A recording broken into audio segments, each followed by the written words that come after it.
హుషారెత్తించిన నృత్యాలతో Mancherial Vivekavardhini PG మరియు degree కళాశాల వీడ్కోలు సమావేశాన్ని మంగళవారం మందమరి పట్టణంలోని సాయి మిత్ర గార్డెన్స్ లో ఘనంగా నిర్వహించారు. ఈ సందర్భంగా పాఠశాల కరెస్పాండెంట్ డాక్టర్ చంద్రమోహన్ గౌడ్ ఉదారి మాట్లాడుతూ ప్రస్తుత పోటీ ప్రపంచంలో ఎప్పటికప్పుడు నైపుణ్యాలను మెరుగుపరచుకోవాలని విద్యార్థులకు సూచించారు. నిరంతర కృషి క్రమశిక్షణతోటే విజయం సాధించవచ్చని, ఓర్పు అంకితభావంతో కష్టపడి పరీక్షల్లో అత్యుత్తమ ప్రతిభ కనబర్చాలని విద్యార్థులను చైతన్యపరిచి వారి భవిష్యత్తుకు ఆశీస్సులు అందించాలన్నారు.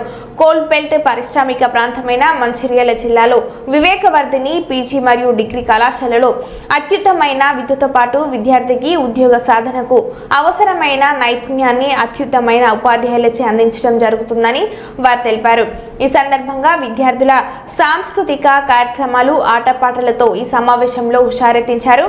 ఈ కార్యక్రమంలో కళాశాల ప్రిన్సిపల్ శ్రీనివాస్, అధ్యాపకులు సతీష్, రాజేష్, శిరీష, నేహ, కీర్తన, రాజ్, బాబా కళాశాల యాజమాన్యం సిబ్బంది విద్యార్థులు పాల్గొన్నారు.